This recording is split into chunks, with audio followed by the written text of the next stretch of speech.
안녕하십니까. 예.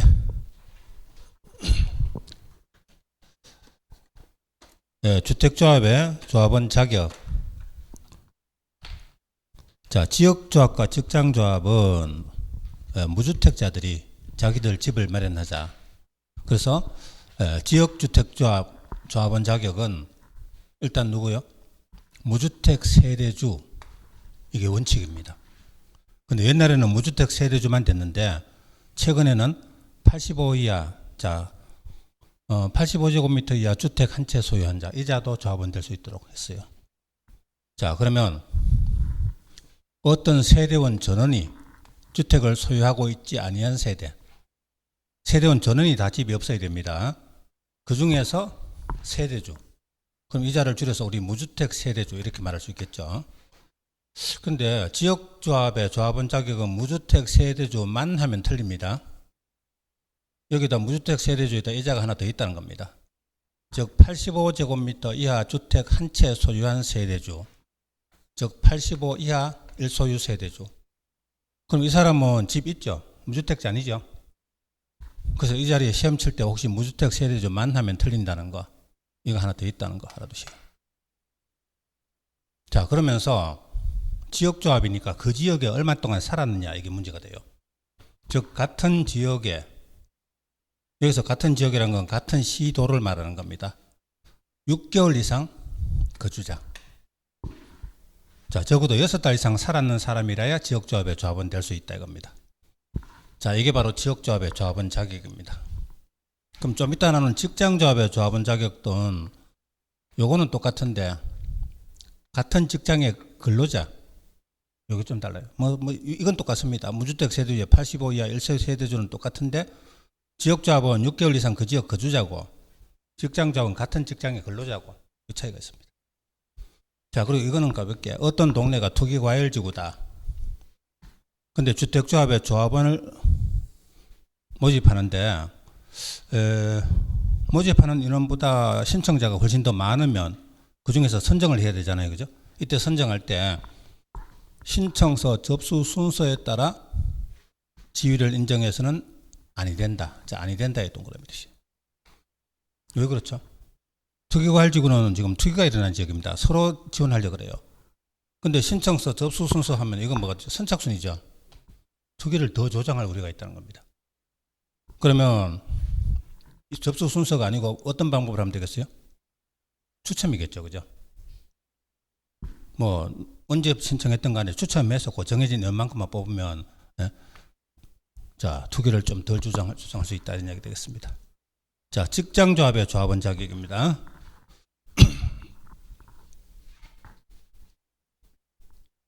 무주택 세대주 그리고 85 이하 1소유 세대주, 이거는 지역조합과 똑같습니다.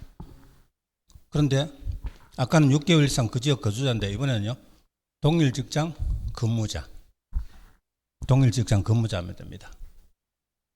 자, 그리고 아까 지역조합하고 여기 직장조합, 즉 지역조합이나 직장조합이 조합 목적이 뭐냐? 주택 마련하는 거다. 즉 주택을 직접 건설하는 거다.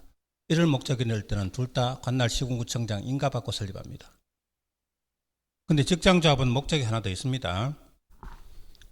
예를 들어서 여기 SK전자에 근로자들 20명 이상이 우리가 직장조합을 만들자. 근데 우리가 직접 주택 짓지는 말고 우리 지역에 국민주택 지어지면 일정 물량을 우리 조합에 넘겨달라고 하자. 즉 국민주택을 공급받기 위해서 직장조합 설립할 때는, 자, 이때는 누구만 된다? 무주택 세대주의 하나입니다. 무주택자 하나입니다. 즉 85 이하 1소유 세대주 이하는 안 돼요. 아까 같은 직장조합인데 주택 마련하는 건 어때요? 85 이하 1소유 세대주도 되죠. 근데 직장조합인데 국민주택 공급받기 위한 거는 무주택자의 하나입니다. 즉 무주택자만 됩니다. 85 이하 1세대주는 안 된다. 왜 안 될까요? 국민주택 공급받는 자격이 무주택 세대주라야만 공급받을 수가 있거든요. 그럼 예를 들어서 어떤 사업주체가 국민주택 지어서 그 직장조합에 넘겨줬다.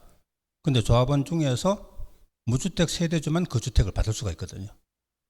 그럼 85 이하 1소 세대주 이건 집 있는 사람이니까 공급 못 받죠.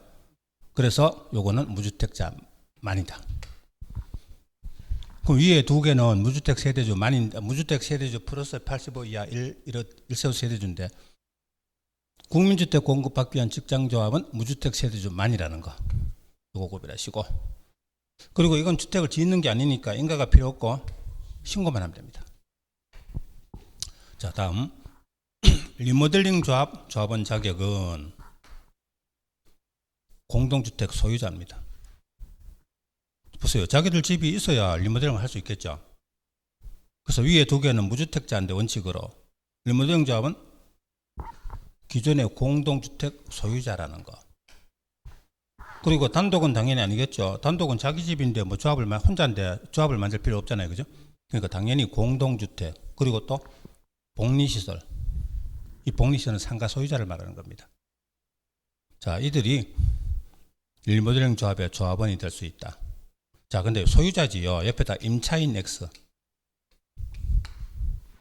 임차인은 리모델링 조합의 조합원 될 수 없습니다. 그죠?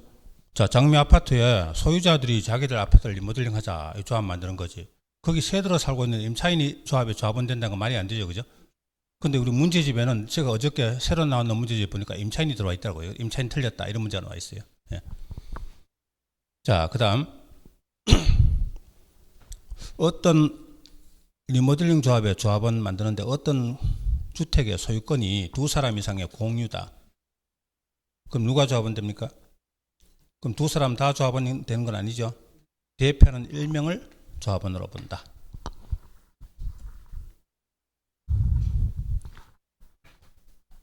자, 주택조합의 조합원이 사망했습니다. 그럼 주택조합은 조합원 지위를 가지고 있으면 나중에 조합주택 지어지면 그걸 공급받는 자격이 되죠. 근데 조합원이 사망해서 가족 중에 누가 그 지위를 상속받는다. 그럼 그 상속받는 사람도 무주택자라 이겁니까? 그거 아니다 이겁니다. 즉, 이 사람은 조합원 요건에 불구하고 조합원이 될 수 있다. 즉, 무주택 세대주 아니라도 그 지역에 6개월 이상 거주했는 자 아니라도 또 같은 직장 근로자 아니라 하더라도 받을 수 있다 이 말입니다. 근데 여기서 시험 3번 나왔는데요. 지위를 상속받는 자도 무주택자여야 한다. 틀렸죠? 예. 자, 이번에는 세대주 자격 일시상실 봅니다. 자, 어떤 사람이 서울에서 주택조합의 조합원이 돼 있었어요. 무주택 세대주로서. 근데 이 사람이 직장이 부산으로 발령나서 본인만 부산으로 가고 나머지 가족들은 전부 서울에 그대로 남아 있습니다. 그럼 어쨌든 본인이 부산으로 가버리니까 세대주 자격을 일시상실하게 되는 거죠. 그러면 조합원 지위도 내놔야 됩니까? 자, 이때는 시군구청장한테 가서 그 사유를 인정을 받으면 조합원 자격은 그대로 있는 것으로 본다. 세대주, 당분간 세대주 아니라 하더라도. 즉, 근무나 질병 등의 사유로 세대주 자격을 일시상실했다 하더라도 시군구청장한테 인정만 받으면 조합원 자격은 그대로 인정해준다. 이 말입니다. 자, 조합원 교체, 신규 가입.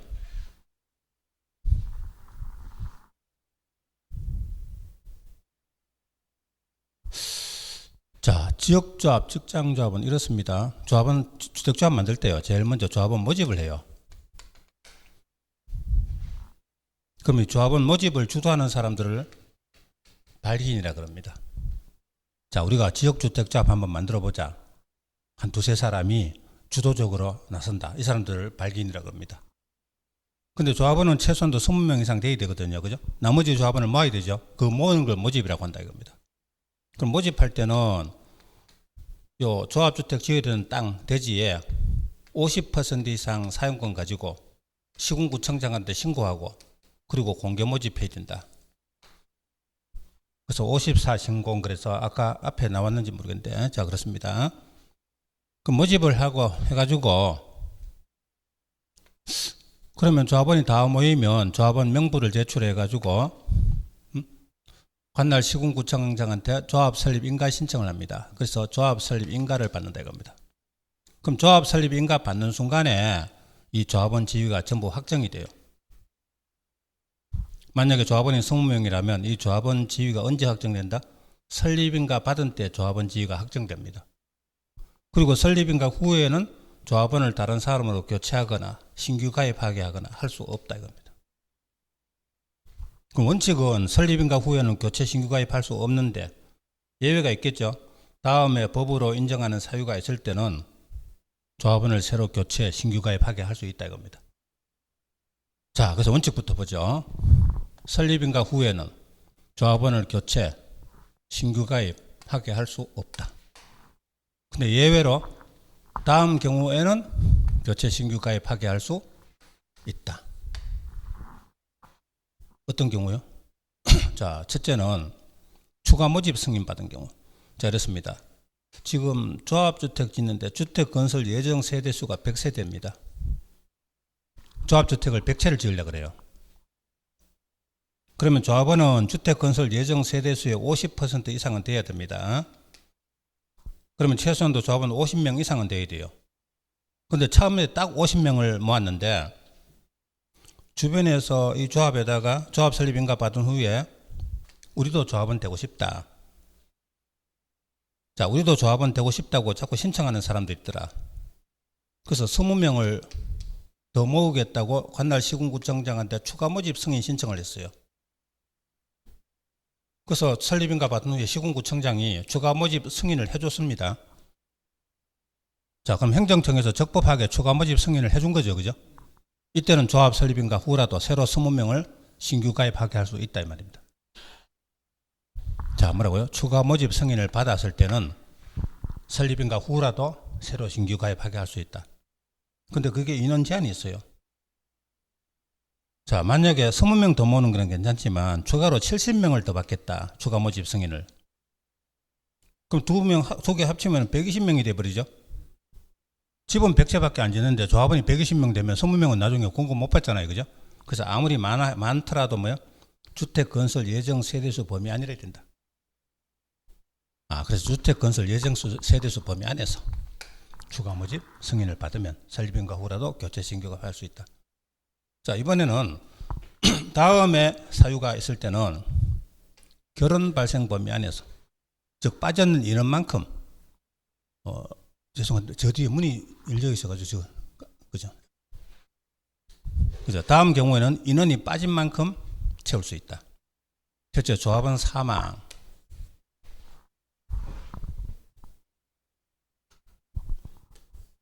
자, 조합원이 70명이었다 이겁니다. 근데 그 중에 한 사람이 사망했어요. 그럼 요거 한 사람 빠진 사람을 다른 사람으로 채울 수 있다 이겁니다. 근데 이거 세 가지는 요거 전체의 50% 이상이든 미만이든 무조건 빠지면 다 채울 수 있어요. 70명일 때 한 사람 빠지면 채울 수 있고요. 50명인데 한 사람 사망했다. 그때도 다른 사람 채울 수 있어요. 즉 사망은 인원수 관계없이 무조건 빠진 인원만큼 채울 수 있습니다. 자, 둘째는 입주자 지위를 양도 정려 판결. 자, 주택조합원 지위를 다른 사람한테 팔았다 이겁니다. 양도한 거죠. 근데 언제부터 돼요? 지금 조합 설립인가 받았을 때는 아직까지 조합인가만 받았지 주택 사업계획 승인은 안 받았죠. 주택 짓는다는 계획이 없어요, 그죠? 그러니까 조합 설립인가 후에 바로 조합원 지위를 양도하는 건 안 돼요. 사업계획 승인 받은 후에 조합원 지위를 양도할 수 있다 이겁니다. 그러면 사업계획 승인 받은 후에 적법하게 입주자 지위를 타인에게 양도하거나 증여하거나 판결 등의 사유로 변경될 때는 조합원 지위를 다른 사람에게 교체 신규 가입할 수 있다 이겁니다. 무자격자 판명. 자, 본인이 무주택이라고 해가지고 집 없는 것처럼 속여가지고 조합원이 됐어요. 근데 나중에 조사해 보니까 집 있는 사람이더라 이겁니다. 그럼 무자격자 판명되면 조합원 지위가 없어지죠. 자격이 상실됩니다. 그럼 그 빠진 사람 거를 다른 사람으로 채우는 거 된다 이겁니다. 자, 근데 아까 말씀드렸지만 이거 세 개는 무조건 전체 50% 이상이든 미만이든 빠지기만 하면 채울 수 있습니다. 근데 이 끝에 두 개는 이것 때문에 건설 예정 세대수의 50% 미만 될 때만 교체 신규 가입할 수 있습니다. 자, 어떻게요? 조합원이 만약에 50명이다. 근데 어떤 사람이 나 조합원 안 하겠다고 두 사람이 탈퇴했어요. 그럼 48명밖에 안 남았죠. 건설 예정 세대 100세대에서 48명은 50% 미만 됐죠. 이건 다른 사람으로 교체 신규 가입됩니다. 근데 조합원이 70명이었다. 두 사람이 탈퇴했다. 그래도 68명이죠. 건설 예정 세대의 50% 이상이죠. 이때는 교체 신규 가입 못합니다. 그냥 68명 가야 돼요. 자, 탈퇴. 또 하나는 주택 건설 예정 세대수가 변경됐다. 그래서 50% 미만 되는 거. 자, 봅시다.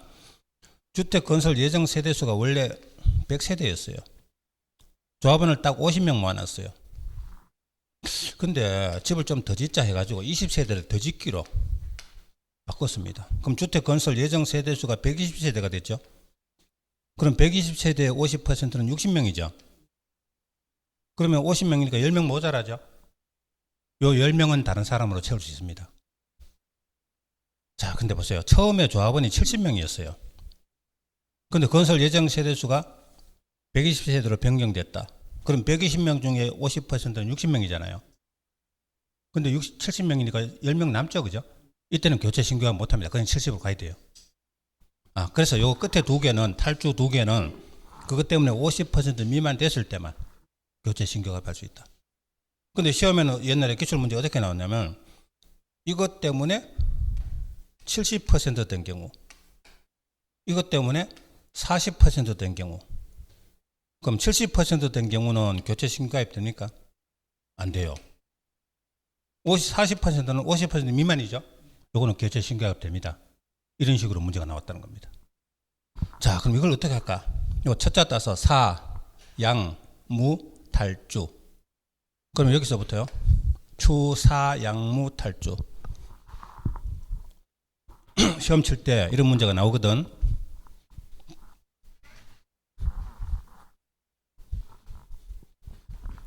여기 추사 양무 탈주 세로로 딱 적어 놓고, 추사 양무 탈주 세로로 적어 놓고 끝에 두 개, 탈주 두 개만 50 미만 이렇게 딱 적어요. 그리고 요 첫 번째 추는 건설 예정 세대수 범위 아니고 나머지 5개는 결혼 발생 범위입니다. 그러고 첫 자를 동그라미 딱 쳐가지고 하면 답을 언제든지 고를 수 있다. 자, 그 다음 추가 모집 자격 판단 기준 보겠습니다. 자, 보세요. 조합원을 모집했어요.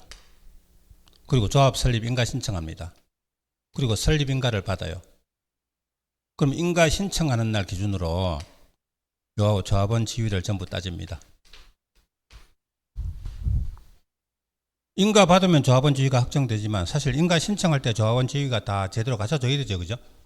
그럼 인가 신청하는 날 기준으로 이 사람들이 무주택 세대주인지 여부, 또 그 지역에 6개월 이상 거주했는지, 같은 직장 근무자인지 이런 거를 요때 지위가 정해져요.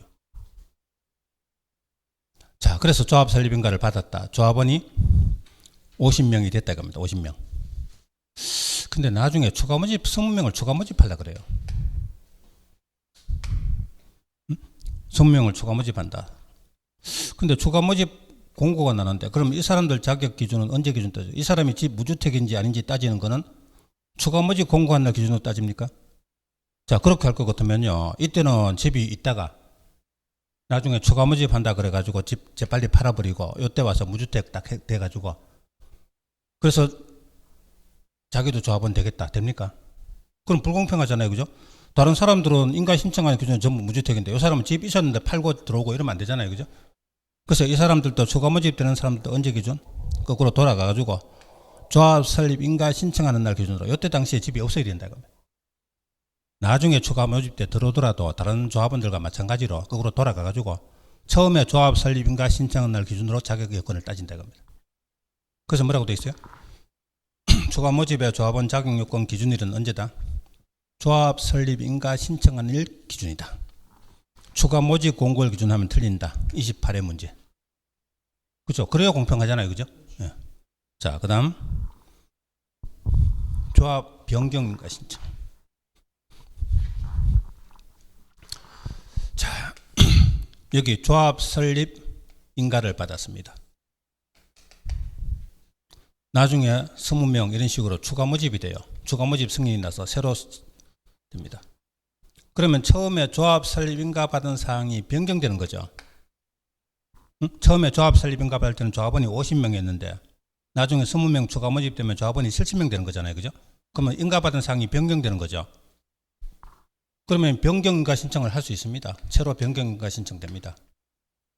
근데 이걸 하더라도 영원히 할 수는 없다. 언제까지? 아무리 늦어도 조합 설립 인가 받으면 2년 내에 사업계획 승인 신청을 해야 되거든요. 아파트 이렇게 짓겠다고. 그죠? 그럼 이 사업 설립 인가 신청일까지만 할 수 있어요. 자, 보세요. 사업계획 승인 받은 후에 이미 아파트 계획 다 돼가지고 이제 공사 곧 들어갈 건데 사업계획 승인 받은 후에 추가 모집, 그래서 조합 변경 인가 신청은 안 된다고 합니다. 조합 변경 인가 신청은 아무리 늦어도 언제까지? 사업계획 승인 신청까지만 할 수 있다. 사업계획 승인 난 이후에는 조합 변경 인가 신청 안 된다고 합니다. 그래서 추가 모집에 따른 주택조합 변경 인가 신청은 언제까지? 사업계획 승인 신청일까지만 할 수 있다. 그 이후에는 안 된다. 그래서 요거 두 개가 우리 기본서 같은 데 보면 여기저기 뚝 떨어져 있는 건데 우리 요 프린트에는 비교해서 기억하라고 같이 묶어놨습니다. 그죠? 네. 그리고 이거 28회 때 둘 다 시험 나왔던 거예요. 자, 다시 말씀드리지만 여러분 프린트에 있는 거는 최소한 한 번 이상 문제 다 나왔던 것만 묶어놓은 거예요. 그죠? 네. 거기서 빠진 것도 우리 문제집 7, 8일에 문제 받으면요. 여기 없는 것도 있어요. 근데 그런 건 틀려도 괜찮은 문제다. 그래서 우리 문제집이든 아니면 실전 나중에 실제 시험 치든 간에 그 중에서 한 10 내지 20%는 구경도 못하던 지문이 나온다 이겁니다. 모의고사든 그죠? 네, 그런 거는 버려도 괜찮은 거로 생각하시면 됩니다.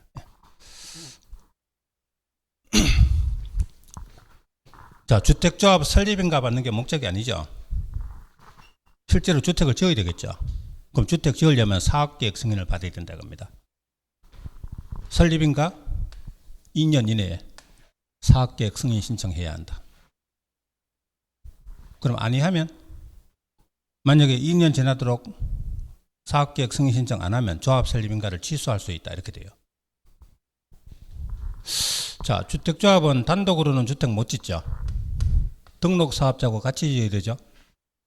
근데 등록사업자가 소유하는 택지 가운데 공공택지가 있다면 보세요. 등록사업자는 건설업자입니다.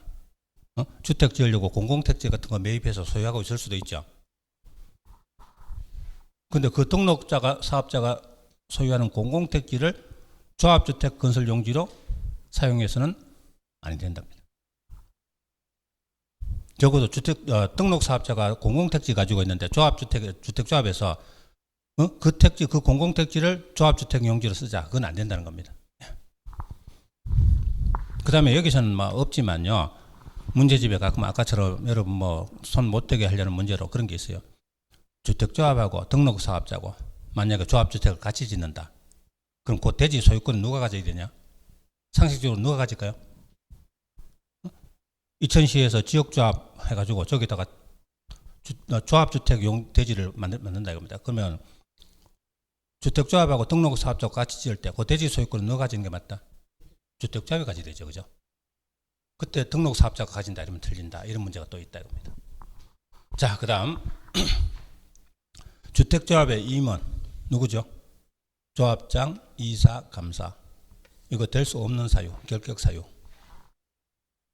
자, 이 결격사유인데 이거야 우리 중개업자 결격사유 그거 준용해서 생각하면 돼요. 그죠? 그러면 임원 결격사유 이거는 공부할 필요 없는 거고 혹시 임원이 결격사유에 해당이 되면 지위가 상실되거나 퇴직하게 되죠. 근데 지위 상실 퇴직 전에 한 행위는 효력 상실 아니한다. 그죠? 결격사유에 해당돼가지고 퇴직되면 퇴직 후의 행위는 효력이 없지만 퇴직 전에 한 행위는 임원으로 산 거죠. 그거는 효력 상실 아니한다. 효력이 있다는 이야기죠. 예. 자, 조합이나 조합원이 거짓 부정한 방법으로 설립인가 받았다. 또는 주택법령을 위반했다. 이때 시군구청장은 설립인가 취소할 수 있다. 자, 주택법에는 거의 할 수 있답니다. 하야 한다 없고 거의 할 수 있답니다. 그렇게 알아두시면 돼요. 주택법의 특징이 할 수 있다가 많고 또 2년 내가 많아요. 몇 년 하거든 2년 그러면 대충 거의 다 맞습니다. 자, 주택조합 총회. 총회는 조합원 전원으로 구성되죠. 그리고 조합의 최고 의결기구입니다. 그럼 중요한 사항은 총회에서 의결해야 돼요. 덜 중요한 거는 대의원에 맡길 수 있지만. 그런데 다음의 사항은 반드시 총회 의결을 거쳐야 하는 사항이다. 그럼 이 사항은 중요사항, 경미사항? 중요사항이죠. 이게 25회 때 시험 24회, 25회 시험 나왔지만 이걸 외우는 사람 아무도 없죠. 누가 외웁니까? 그럼 이런 거 공부할 때는 뭐예요? 중요사항은 총회 의결을 거쳐야 된다. 한번 볼까요? 규약 변경. 자, 도시개발조합하고 정비조합은 법인입니다. 그래서 정관이라 그래요. 근데 주택조합은 법인이 아닙니다. 그래서 정관이 아니고 규약입니다. 그럼 규약 변경, 자금 차입, 조합원에 부담될 계약 체결, 시공자 선정, 공사 계약 체결, 임원 선임, 사업비 분담, 조합 폐산. 언뜻 들어봐도 중요한 사항이죠. 이런 건 총회 의결을 거쳐야 된다. 근데 24회 때 여기 있는 거 4개에다가 이거 하나 섞어 놓고 반드시 총회 의결을 거쳐야 하는 사항이 아닌 것을 내서 이거 고르는 문제가 시험에 나왔다. 그러면 이걸 안 외웠는데 어떻게, 자, 그럼 어때요? 잘 봐요. 주택 상환 사채라고 있어요. 자, 좀 이따가 주택 상환 사채가 나오는데 이건 누가 발행하냐? 자, 밑에 적어요. 누구? 등록 사업자. 그리고 위에다 주공. 주공하고 등록 사업자가 발행합니다. 주택공사하고 등록 사업자만 발행할 수 있어요. 그럼 주택조합은 발행 못합니다. 바로 밑에 주택조합은 X. 그러니까 주택조합은 아예 주택상환사채 발행자가 아니다 이거죠. 근데 총회에서 그걸 의결한다는 건 말이 안 되죠. 그죠? 그래서 이거 아니라고 고르는 겁니다. 그래서 그런 거 모르는 사람은 어때요? 이걸 외워야 여기 없는 거 하나 고르는 거다. 이렇게 생각하면 시험 안 됩니다. 그죠? 이건 아예 주택상환사채는 주택조합에서 발행할 수 없는 거다. 그래서 의결사항 아니다. 이렇게 하시면 돼요. 자, 총회 출석. 출석하는 건 다른 말로 의결정족수입니다. 의결이 아니고 의결이 아니고요. 의사정족수. 바로 옆에다가 의사정족수라고 적어봐요. 우리 정비법에서 그런 거 봤어요. 100분의 10 이상 출석, 100분의 20 이상 출석. 그래서 창사관 그래가지고 100분의 20 이상 출석해야 그걸 거기서 회의할 수 있다. 근데 실제 의결할 때는 조합원 과반수가 찬성해야 한다. 뭐 이런 거 나오죠. 여기도 마찬가지입니다. 일반적으로는 100분의 10 이상 출석인데 다음에 사항을 의논할 때는 100분의 20 이상 출석해야 한다. 그러면 100분의 20 사항은 아무래도 중요 사항일 거다. 신경 안 써도 됩니다. 감독. 주택조합이나 조합원이, 자, 우리 주변에 가끔요 주택조합에서 사고 나는 거 뉴스 나오죠. 그죠? 예. 조합주택 짓겠다고 돈 모아가지고 날라버리고 이런 사람도 있잖아요. 그죠? 그래서 시군구청장은 이들이, 자, 다음 경우에 어떤 거요? 거짓 부정한 방법으로 설립인가 받았거나 기타 사유가 있을 때는 설립인가를 취소할 수 있답니다. 근데 시험에 취소하여야 한다면 틀린다. 하여튼 주택법에는 할 수 있다가 대부분이다. 하여야 한다가 없다. 이렇게 생각하시면 돼요. 언뜻 생각하면 거짓 부정 이렇게 나오니까 다른 데는 거짓 부정 등록 이러면 취소하여야 한다 많이 나오죠. 그죠? 근데 주택법에는 할 수 있다라는 거. 자, 그 다음에 주택조합 가입했다가 철회하는 이야기 쭉 나오는데 이건 생략하겠습니다. 시험에 여기는 안 나왔으니까요. 근데 여기 7번, 8번. 7번, 8번이 시험에 나왔어요. 그러면 나머지 6번까지는 왜 적어놨냐? 이제 문제집 받아보면 가끔 그런 게 지문에 나온다 이겁니다. 수업 시간에 안 하지만요. 근데 6번까지 그런 지문들은 나오더라도 대부분 맞는 지문으로 나와요. 많이 봤던 데서 틀리게 내지 그저 처음 보는 생소한 지문은 거의 다 맞는 걸로 나온다 이래 보시면 됩니다. 자, 7번 8번 어떤 사람이 조합원 가입하면은 가입비를 내야 돼요. 근데 조합에 가입했다가 마음이 변해가지고 탈퇴할 수 있다 없다? 있다. 탈퇴 의사를 알리고 탈퇴할 수 있답니다. 그럼 탈퇴했으면 이미 부담한 비용은 환급 청구할 수 있다 없다? 있답니다. 근데 탈퇴한 조합원이든 제명된 조합원이든 다 환급 청구할 수 있습니다. 제명됐다 하더라도 환급 청구할 수 있다는 거. 여기서 시험 나왔다는 겁니다. 자, 이렇게 해서 주택조합을 다 보셨어요. 자, 원래 주택법에는 주택의 건설, 공급, 관리 세 파트고 자금도 하나 더 있었는데 관리는 제가 그랬습니다. 공동주택 관리는 주택관리사 영역으로 넘어가서 그러면 건설을 지금까지 보셨는데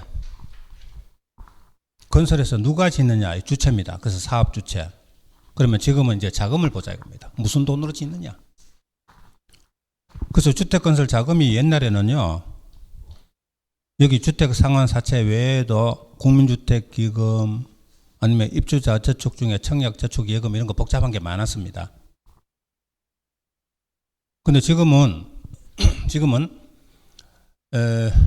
국민주택 같은 거는 다른 주택도시기금에 해서 이름이 바뀌어서 다른 법으로 빠지고 해가지고 크게 주택상환사채 요거 하나만 잘 봐주시면 돼요. 주택상환사채 이게 뭡니까? 자, 어떤 건설업자가 주택을 지으면 많은 돈이 들죠. 한 개인이 아파트 하나 받아도 그죠? 몇 억대 뭐 10억 그죠? 이런 식으로 가는데 건설업체가 하나가 아파트 단지 전체 건설하려면 막대한 돈이 들어야 합니다. 그럼 보통 금융기관에서 차입하겠죠. 그럼 빌리면 나중에 또 이자 물어줘야 되죠. 그래서 이 등록사업자가 아파트 지으려고 하는데 자, 주택상환사채를 팔아요. 사람들한테 공개해가지고 그럼 사람들이 이 주택상환사채 이걸 사면은 이 사람 돈이 들어가고 사채가 이 사람한테 넘어갑니다. 그럼 이 사채에 정해진 조건 있죠. 그 조건에 따라 가지고 그러면 상환기간 3년인데 3년 지나면 나중에 갚을 때 돈으로 갚는 게 아니고 이 사람이 건설한 주택으로 상환하는 겁니다. 자, 돈 빌려 쓰고 갚을 때 돈으로 갚는 게 아니고 주택으로 갚는 거죠. 그래서 뭐라고요? 주택상환사채. 그럼 여기서 사채라는 건 회사채를 말하는 겁니다. 주택으로 상환하는 회사채입니다. 자, 그러면 이 주택상환사채를 잘 활용하면 발행자든 매입자든 서로 윈윈이 될 수 있다. 서로 이익이 될 수 있다. 왜 그래요? 중간에 금융기관이 빠졌잖아요. 그죠? 금융기관이 중간에 끼면 여기서 이자 많이 챙기고 하니까 그죠? 근데 이걸 빼버리고 나면 어때요? 발행자는 좀 더 좋은 조건으로 싸게 돈 빌릴 수 있고 매입자는 좀 더 좋은 조건으로 집을 마련할 수 있다. 그렇죠?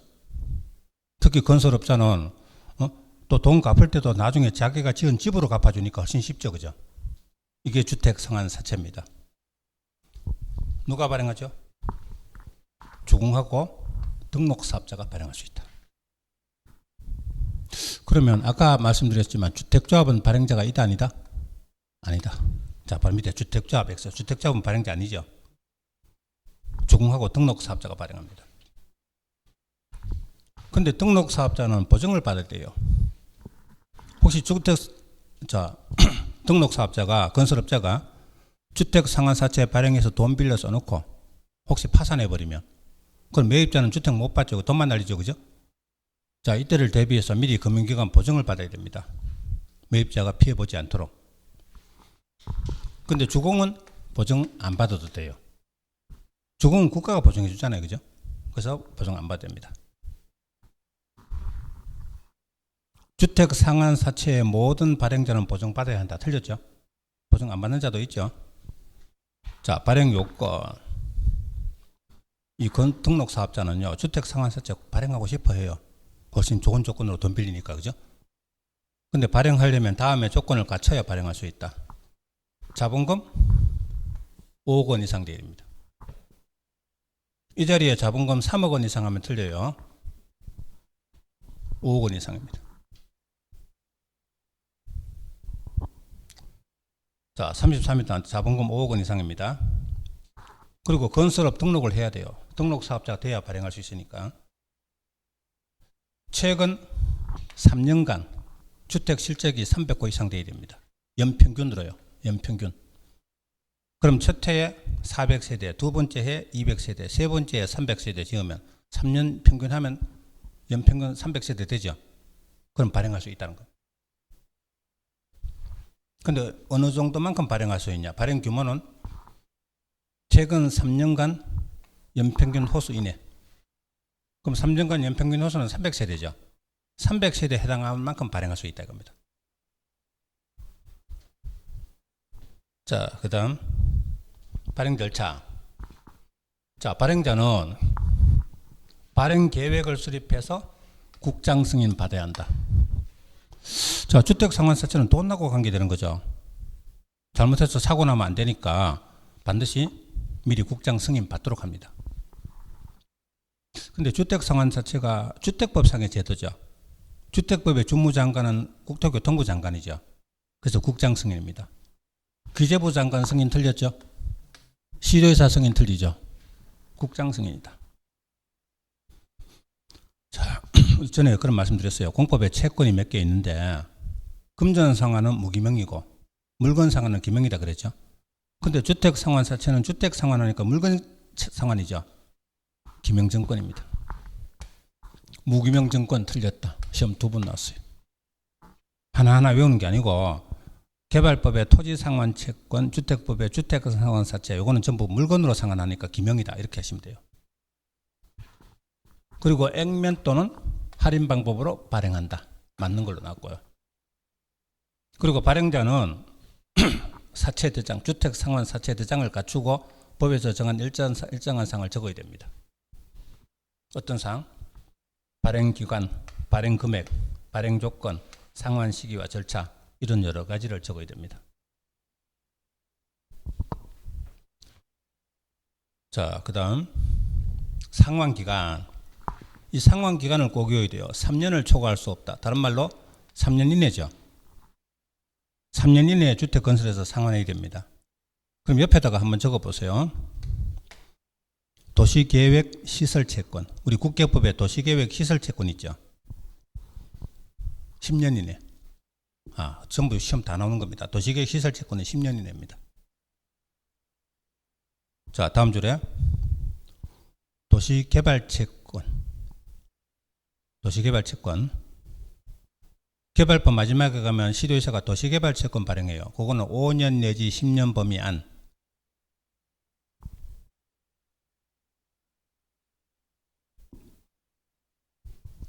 자, 그 다음에 여기 주택상환사채는 몇 년 이내? 3년 이내. 요거 세 개를 묶어서 같이 외우시라는 겁니다. 지나갈 때마다 여기 이렇게 한번 보고 다른 데서 또 보고 문제 풀 때 또 보고 그죠? 자, 요거 한번 들어가지고는 시험 칠 때까지 기억 못해요. 근데 앞으로 문제 풀이 하면서 나올 때마다 세 개를 묶어가지고 같이 외우시라는 겁니다. 그래서 시험 칠 때까지 10번이고 20번이고 보면 기억날 수 있겠죠. 그죠? 근데 그거 세 군데 다 시험 나와요. 그러니까 셋 중에 어디서든 나올 수 있다는 겁니다. 꼭 외워두셔야 돼요.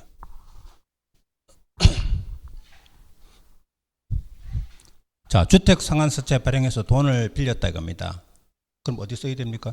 주택 건설하는 데만 써야 되겠죠. 자기 회사에 다른 용도에다 막 사용하고 이러면 안 되겠죠. 그죠? 어디 씁니까? 자재 구입, 택지 구입, 건설 공사비 이런 데만 써야 됩니다. 다른 용도에 전용하면 안 된다는 거죠. 자, 그리고 발행자의 의무는 상환기간 내에 주택 건설해서 상환해야 한다. 당연한 말이죠.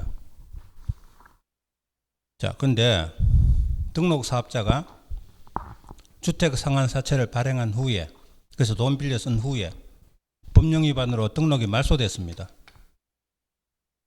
그러면 나는 오늘부터 등록사업자 아니다. 그럼 옛날에 내가 발행해놓은 주택 상환사채는 난 책임 못 진다. 그러면 안 되죠. 자, 그래서 이미 발행한 주택 상환사채 효력에는 영향을 미치지 아니한다. 무슨 뜻? 상환하여야 한다 이 말이죠. 이걸 해서 상환하여야 한다. 근데 시험에 영향을 미친다 하면 맞다 틀렸다? 틀렸다. 영향을 미친다 하는 거는 등록사업자 등록 취소됐으니까 이제는 안 갚아도 된다 이 말이죠. 그죠? 그건 틀리는 거죠. 근데 시험에 영향을 미친다니까 미친다가 무슨 뜻인지 몰라가지고 못 푸는 겁니다. 그죠? 영향을 미치지 아니한다. 그래서 여기서 이렇게 사람들 알쏭달쏭 여기서 시험 3번 났다 겁니다. 미치지 아니한다지 미친다면 틀린다는 거 알아주시죠. 자, 주택 상환사채 가지고 있으면 나중에 지어진 주택을 받을 수 있는 자격입니다. 그러면 이 주택 상환사채는 타인에게 양도 중도해 갈 수 있다 없다? 없다. 주택 투기를 막기 위해서요. 주택 상환사채를 타인에게 양도하는 거 원칙적으로 안 된다 겁니다. 근데 예외로 다음 경우에는 양도 중도해 갈 수 있다. 원칙은 안 되지만 부득이한 사정이 있을 때는 그 지위를 타인에게 양도할 수 있습니다. 근데 이 양도 사유가 가만히 보니까 어디서 많이 봤죠? 저 뒤에 전매 허용 사유하고 똑같죠, 그죠? 전매도 주택 전매니까 같은 거, 본질은 같은 거잖아요. 자, 근무, 생업, 질병, 치료, 취약, 결혼 등으로 세대원 전원이 다른 행정구역으로 이전. 자, 서울에 있는 주택을 공급받는 주택 상환사채 가지고 있는데 세대원 전원이 부산으로 이사가게 됐어요. 근무상 이유로.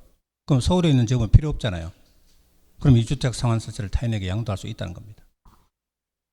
세대원 전원이 상속주택으로 이전하거나 해외 이주하거나 2년 이상 해외 체류하거나 이렇게 법으로 인정하는 사유가 있을 때는 그 주택 상환사채를 타인에게 양도하거나 중도해 갈 수 있답니다. 자, 그러면요. 이렇게 적법하게 양도할 때는 사채권자 명의 변경 되겠죠. 응? 갑이 사채권자에 있는데 그 갑이 을에게 양도했다 이겁니다. 그럼 사채권자가 갑에서 을로 바뀌는 거잖아요. 그죠? 그럼 당사자끼리만 사고 팔면 지위가 바뀌는 겁니까? 아니다. 발행자가 작성하는 사채원부 있죠. 응? 발행자한테 가서 주공이나 등록사업자 같은 발행자한테 가서 사채원부에 그 내용을 기록을 해달라 이겁니다. 사채원부에 기록을 해야 사채권자 명의가 변경되는 겁니다. 당사자끼리만 사고 팔았다고 끝나는 거 아니죠. 그죠? 사채원부에 기록을 해야 돼요. 근데 사채권자 명의 변경은 채권에 기재하는 방법으로 한다. 맞다 틀렸다? 틀렸다. 그럼 채권에 값 지워버리고 밑에 을로 바꾸면 됩니까? 안 되죠. 그죠? 발행자의 사채원부에 기록을 해야 바뀌는 거지 채권에만 기재하면 되는 게 아닌 거죠. 그죠? 예. 자, 근데 문제는 사채원부에는 기록이 돼 있어요. 근데 채권에는 그대로 갑으로 돼 있다 이겁니다. 그러면 외부의 일반인이 보기는 어때요? 그냥 갑이 갑이 사채권자로 보이죠. 그죠? 자, 그래서 채권에 기록하지 아니하면 발행자나 제3자에게 대항할 수 없다. 대항할 수 없다 할 때는 채권 기록입니다. 명의 변경은 사채원부에 기록해야 되고 근데 채권에 기록 안 하면 제3자에게 대항할 수 없는 거죠. 근데 시험에 사채권자 명의 변경은 채권 기재, 채권 기록 이러면 채권 기록 어디서 봤는데 싶어가지고 헷갈리는 거죠. 그죠? 요거하고 헷갈리게. 그래서 구별을 잘 해둬야 된다고 합니다. 명의 변경은 사채원부 기록. 대항할 수 없다 할 때는 채권 기록. 그죠? 명의 변경을 채권 기록하면 틀린다는 거. 그런 게 시험에 나온다는 겁니다. 자, 다음. 주택 상환사채는 회사채죠. 근데 회사채에 관한 일반법이 상법입니다. 그러면 상법에 사채 발행 규정을 적용하는데 문제는 이 주택 상환사채가 회사채 중에도 주택법상의 제도죠. 주택법에 의해서 주택 상환사채 제도가 있잖아요. 그죠? 그러면 혹시 상법하고 다르게 주택법에 뭔가 정한 게 있으면 주택법을 우선 적용합니다. 주택 상환사채도 회사채기는 하지만 상법은 회사채에 관해서 일반법 역할을 하고 주택법의 규정은 특별법 역할을 하는 거죠. 그럼 특별법 우선이죠. 상법과 다르게 주택법에 정해진 것은 주택법 적용하고 주택법에 없는 것은 상법 적용한다 이 말 되죠. 그래서 주택법 외에는 상법을 적용한다 이렇게 되어 있어요.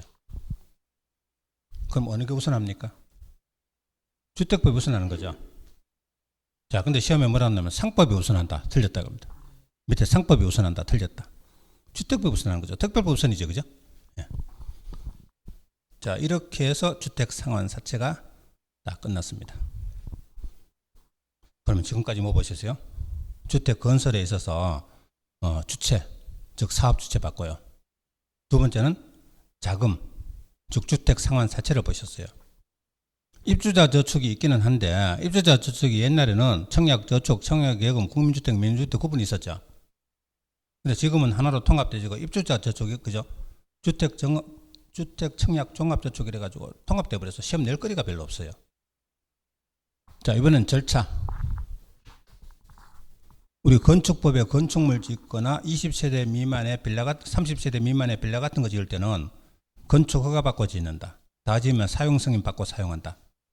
근데 주택법에 대량으로 주택 건설하는 것은 사업계획 승인 받고 짓습니다. 그리고 나중에 사용 검사 받고 사용합니다. 그럼 주택법에 따라 사업계획 승인 받으면 주택도 건축물이잖아. 그럼 건축법에 건축허가를 또 받아야 되냐? 아니다. 건축허가는 받은 것으로 본다. 이렇게 말하는 겁니다. 자, 사업계획 승인을 보시겠습니다.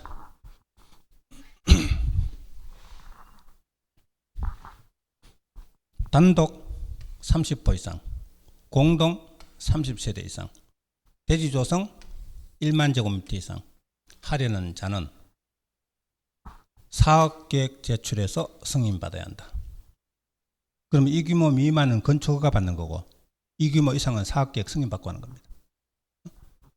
자, 어떤 사람이 저기 빌라 29세대 그거는 건축허가 받고 여기 아파트 500세대 저거는 사업계획 승인받고 짓는다. 이렇게 된 겁니다. 그런데 이거 어디서 받는 것 같죠? 앞에서 우리 지난 시간에 등록사업자 등록할 때는 연간 20호 이상 단독, 20세대 이상 공동, 만제곱미터 이상 대지조성. 그거는 20호, 20세대 만제곱미터죠. 그거는 등록사업자 등록 요건이고 연간이고요. 이거는 한 번에 사업계획 세우기에 들어가는 규모가 30호, 30세대 만제곱미터 이상이면 사업계획 승인받고 짓는다 이 말입니다. 근데 시험 칠 때쯤 되면 어지간한 수험생들은 30호, 30세대 만제곱미터 사업계획 승인 규모 이건 누구나 다 알아요. 그래서 출제위원들은 이렇게 너무 쉬운 데서 안 내고요. 요거 뒤에 거 예외적인 거 요걸 문제를 내요. 28회 때 한옥은 몇 호 이상일 때 사업 승인 대상이다? 50호 이상이다. 한옥도 단독이죠. 원래 단독은 30호 이상이면 사업 승인 받아야 되는데 한옥은 50호 이상일 때 사업 승인 받는다. 여기 시험 났다는 겁니다. 그럼 다음에 예상은 또 이거 뭐예요? 공동도 30세대 이상인데 단지형 연립 다세대 2개 밑에다 갈로해서 도생이라고 써봐요. 도생리에서 이런 거 있었죠. 그죠? 또 주거환경 개선 사업 공동주택 정비법에 주거환경 개선이 있어요. 이 2개 공동주택은 50세대 이상이다. 일반 공동은 30세대 이상이지만 이런 공동주택은 50세대 이상이라는 거죠. 자, 그러면 30세대 이상이라 하더라도 사업계획 승인 안 받고 건축허가 받으면 되는 게 있어요. 보세요. 사업계획 승인하고 건축허가하고 어느 게 더 쉬워요? 사업계획 승인, 건축허가 짓는 사람 입장에서는 어느 게 더 쉽습니까? 자, 보세요. 우리 옛날에는 길 가다 보면 빌라 19세대 분양 많이 봤죠. 그죠? 블랙카드에 빌라 19세대 분양. 근데 왜 19세대 짓까? 여기 똑같은 회사인데 여기 19세대 짓고 바로 옆에 또 19세대 짓고 그 옆에 또 19세대 이러죠. 그죠? 같은 회사에서. 옛날에 지금 빌라. 왜 그렇습니까? 옛날에는 사업계획 승인 규모가 20세대였거든요. 그럼 20세대부터는 사업계획 승인을 받아야 돼요. 19세대까지는 건축허가 받으면 돼요. 근데 건축허가 받으면 시군구청장한테 받는데 사업계획 승인보다 훨씬 절차가 쉬워요. 예를 들어서 행정청에 서류 내면요. 건축허가 받으면 승용차 한 트럭분 서류 낸다면은 사업계획 승인 받으면 봉고 트럭 하나로 낸다. 그것만이 아니고 주택법에 사업계획 승인 받고 짓는 주택은 국민주택, 민주주택 공급하는 게 전부 주택법의 규제가 다 가해져요. 아예 많이 지으려면 모르지만 겨우 그죠? 20세대 채우려고 그러진 않는다 이겁니다. 그래서 대규모로 지을 때만 주택법에 사업계획 승인 받고 짓는 거다 이겁니다. 자, 근데요. 왜 그게 20호, 20세대다가 30호, 30세대로 이렇게 올라갔냐? 요즘 와서 고급 빌라 같은 거 많이 짓죠, 그죠? 그러면 건설업자 입장에서는 이왕이면 세대수를 조금만 늘려서 한 번에 좀 크게 지으면은 좀 수익성이 더 생기잖아요. 그래서 자꾸 요거를 해서 전에 20세대에서 30세대까지 올라갔다. 지금은 29세대까지는 건축가, 30세대부터는 사업계획 승인 이렇게 되는 겁니다. 자, 근데 사업계획 승인 대상에서 제외되는 거 이거는 제가 생략할게요, 그죠? 시간이 모자라. 그건 시험에 한 번도 나온 적이 없어요. 그럼 나중에 문제풀이 나오거든 한번 살펴보겠습니다. 자, 사업계획 승인권자봅니다. 우리 건축법의 건축허가권자는 누구죠? 원칙은 시군구청장, 예외로 특광시장. 특광시에 대형 건축물 특광시장이 허가했었죠. 그러면 주택법의 사업계획 승인권자는 누구냐? 일단 특별시, 광역시, 대도시에서는 특광대 시장이 사업계획 승인합니다. 서울특별시, 인천광역시, 성남시, 즉 인구 50만 이상 대도시장, 여기는 아파트 지을 때 규모가 크든 작든 간에 무조건 특광대 시장이 합니다. 근데 도지역의 시군, 대도시를 제외한 도지역의 시군, 그러니까 경기도에서 인구 50만 이상시 빼고 나머지 시군 있죠. 거기에서는 대지 면적 10만 이상이면 도지사가, 10만 미만이면 시장 군수가 사업계획 승인합니다. 그럼 이천시에서 저기 아파트 짓는데 대지 면적이 10만 제곱미터 이상이면 누가요? 도지사가 사업 승인하고, 10만 제곱미터 미만이면 이천시장이 사업 승인한다. 이렇게 됩니다. 근데 다음에 주택은 국장이, 국토교통부 장관이 직접 사업 승인합니다. 첫째, 국가 주공이 시행하는 거. 국가는 당연히 그렇고 주공은 국가공기업이죠. 국장이 사업 승인합니다. 둘째는 330만 제곱미터 이상, 100만 평이죠. 택지개발, 도시개발 사업했는 곳에 국장이 지정하는 지역. 국장이 지정한 지역이니까 국장이 사업 승인하는 겁니다. 셋째는 표본 설계도서 승인한 곳. 이거 뒤에 다시 나오지만 동일 규모 주택을 대량으로 짓는 거 말입니다. 자, 예를 들어서 현대에서 어느 곳에 아파트 3,000세대를 짓는다. 대량으로 짓는 거죠. 그러면 이 3,000세대를 전부 다 설계도 하나하나 내서 할 필요 없다는 거죠. 같은 형태의 주택은 표본 설계도서 가지고 대신 다 할 수 있는 겁니다. 한마디로 이건 뭐다? 대량 건설이다. 그러니까 국장이 사업 승인한다. 이게 사업 승인권자입니다. 우리 기본서 보면요, 상당히 헷갈리게 해놨는데 이렇게 나눠가지고 딱 보시면요, 구별할 수 있어요. 자, 이거는 아까 등록 기준하고 사업계획 승인 규모하고 두 개 비교했습니다. 그죠? 비교해서 보시면 되고요. 요거까지만 하고 쉬었다 할게요. 공구별 사업계획 승인. 우리 주택단지를 공구분할 할 수 있다 그랬죠? 600세대 이상 주택단지는 공구분할 할 수 있다. 1공구, 2공구 이런 식으로. 어느 동네 아파트 짓는다. 자, 우리 어느 동네 가보니까요, 현대 힐스테이트 아파트 짓는데 현대에서 아파트를 600세대를 짓는다 겁니다. 그럼 이 전체 단지에 걸쳐서 똑같은 공사를 한 번에 합니까? 아니다. 나눠가지고 1공구, 2공구 이래가지고 여기 토지 굴착 공사 들어가고 공사 끝나면 이쪽으로 옮겨가고 여기는 그 다음 공사가 따라오고, 그렇죠? 그래야 효율적이죠. 그러면 이태원 공사 끝나면 다른 데로 옮겨가고, 그죠? 그 다음 공사 계속 따라오고 이러면 효율적 추진이 되죠. 600세대 이상 주택단지는 공구분할 할 수 있다. 그럼 각 공구는 몇 세대 이상? 300세대 이상. 시험에 4번 나왔어요. 그럼 500세대는 공구분할 못하죠. 600세대 이상 돼야 공구분할 할 수 있고, 각 공구는 300세대 이상이다. 그리고 이렇게 공구분할 했을 때는 공구별로 사업계획 승인 따로따로 받는 겁니다. 바로 이게 뭐라고요? 공구별로 분할해서 주택 건설할 수 있고 공구별로 사업계획 승인 받는다. 이렇게 됩니다. 자, 이번에는 표본 설계도서까지만 할게요. 동일 규모 주택을 대량 건설할 때 그러면 그 설계도를 다 만들 필요 없다는 거죠. 표본 설계도서 제출해서 사업계획 승인 받는다. 누구에게? 아까 이거는 국장에게 받는다 그랬죠. 대량 건설이니까. 시도의사가 받는다 틀렸죠. 30일에. 자, 이 부분은 뭐 쉽습니다. 이렇게 쭉 보시고 쉬었다가 사업계획 내용으로 들어가겠습니다.